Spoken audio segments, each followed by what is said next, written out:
Hai teman-teman, saya di sini akan menjelaskan tentang komunikasi lintas budaya. Yang pertama, saya akan menjelaskan pengertian dari komunikasi lintas budaya. Komunikasi lintas budaya adalah proses pertukaran informasi dan makna antara individu atau kelompok yang berasal dari latar belakang budaya yang berbeda. Ini mencakup bahasa, norma, nilai, kebiasaan, dan cara berpikir yang berbeda antar budaya. Komunikasi lintas budaya semakin penting dalam era globalisasi, terutama dalam bisnis internasional, pendidikan, hubungan diplomatik, dan kehidupan sosial. Karena orang-orang dari berbagai latar belakang budaya sering berinteraksi satu sama lain. Yang kedua, ada beberapa faktor utama yang mempengaruhi komunikasi lintas budaya. Yang pertama ada faktor bahasa. Bahasa adalah alat utama komunikasi. Jika dua orang tidak berbicara dalam bahasa yang sama, maka komunikasi akan sulit. Bahkan dalam bahasa yang sama, perbedaan dialek dan aksen bisa menyebabkan kesalahpahaman. Makna kata bisa berbeda dalam budaya tertentu. Misalnya, dalam budaya barat, yes berarti setuju, tetapi dalam beberapa budaya Asia, yes bisa berarti saya mendengar, bukan berarti setuju. Yang kedua, ada faktor nilai dan norma sosial. Setiap budaya memiliki nilai dan norma yang berbeda dalam menilai sesuatu. Misalnya, di Jepang, nilai kerjasama dalam kelompok sangat penting. Sementara di Amerika Serikat, individualisme lebih dihargai.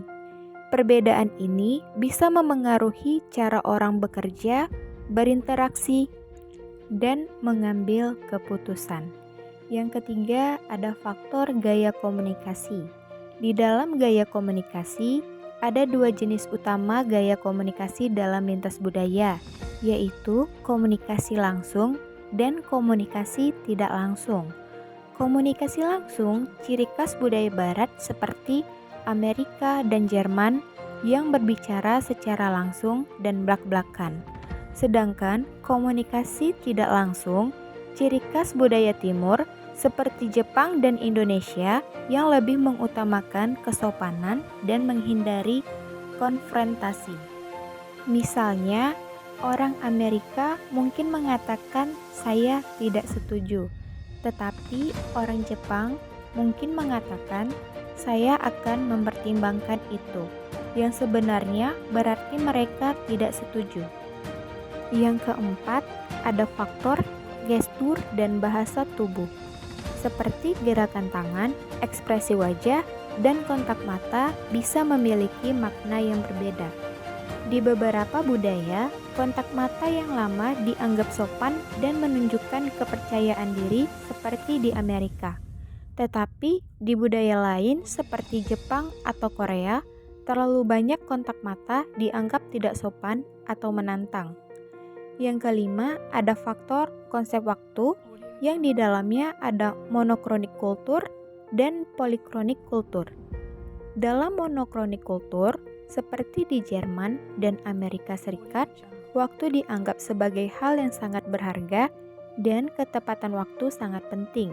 Sedangkan dalam polikronik kultur, seperti di Meksiko dan Indonesia, waktu lebih fleksibel dan keterlambatan dalam pertemuan masih dapat diterima dalam beberapa situasi.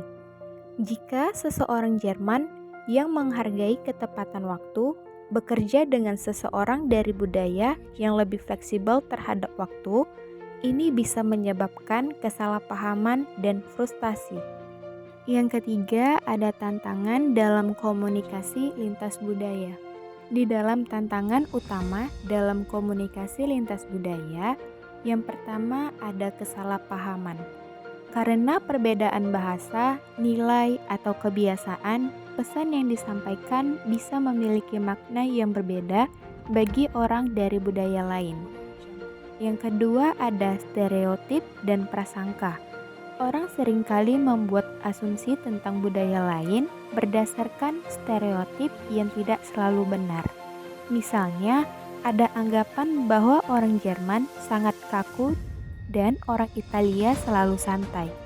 Stereotip ini bisa menghambat komunikasi dan kerjasama karena menciptakan prasangka yang tidak akurat. Ketiga, ada hambatan bahasa. Salah pengucapan atau penggunaan kata yang salah bisa menyebabkan kebingungan atau bahkan menyinggung perasaan orang lain. Beberapa kata dalam satu bahasa mungkin memiliki arti berbeda dalam budaya lain. Contohnya, kata gift dalam bahasa Inggris berarti hadiah, tetapi dalam bahasa Jerman, gift berarti racun. Selanjutnya, ada etika dan kebiasaan yang berbeda. Aturan sopan santun bervariasi di setiap budaya. Dalam budaya Barat, berjabat tangan adalah tanda salam yang umum. Tetapi, dalam budaya Timur, membungkuk lebih dihormati. Di beberapa budaya, berbicara dengan suara keras dianggap percaya diri. Tetapi di budaya lain, itu bisa dianggap kasar. Yang keempat, ada cara mengatasi tantangan dalam komunikasi lintas budaya. Untuk meningkatkan efektivitas komunikasi lintas budaya, ada beberapa strategi yang bisa diterapkan. Yang pertama, meningkatkan kesadaran budaya. Pelajari tentang budaya lain sebelum berinteraksi dengan orang dari budaya tersebut. Pahami nilai, norma dan kebiasaan mereka agar dapat berkomunikasi dengan lebih baik. Yang kedua, ada menggunakan bahasa yang sederhana dan jelas. Hindari menggunakan bahasa yang terlalu teknis, slang atau idiom yang mungkin tidak dimengerti oleh budaya lain. Jika perlu, gunakan penerjemah atau bahasa tubuh untuk memperjelas pesan. Yang ketiga, ada mengembangkan empati dan toleransi. Jangan langsung menghakimi seseorang hanya karena mereka memiliki gaya komunikasi yang berbeda. Cobalah untuk memahami perspektif mereka sebelum bereaksi terhadap sesuatu yang mungkin terasa aneh atau tidak biasa bagi budaya sendiri. Yang keempat, ada menggunakan komunikasi nonverbal dengan bijak. Pelajari makna bahasa tubuh dalam budaya lain agar tidak menyinggung perasaan orang lain. Perhatikan ekspresi wajah, nada suara, dan gestur agar komunikasi berjalan lebih efektif. Yang kelima, ada fleksibel dan adaptif. Jika bekerja atau berinteraksi dengan orang lain dari budaya lain, cobalah menyesuaikan diri dengan cara komunikasi mereka. Jangan memaksakan nilai atau norma budaya sendiri, tetapi cari titik tengah agar komunikasi lebih efektif. Jadi, komunikasi lintas budaya adalah keterampilan penting di dunia global saat ini. Dengan memahami faktor-faktor yang mempengaruhinya, menghindari kesalahpahaman, dan menggunakan strategi yang tepat, kita dapat menjalani hubungan yang lebih baik dengan orang-orang dari berbagai latar belakang budaya.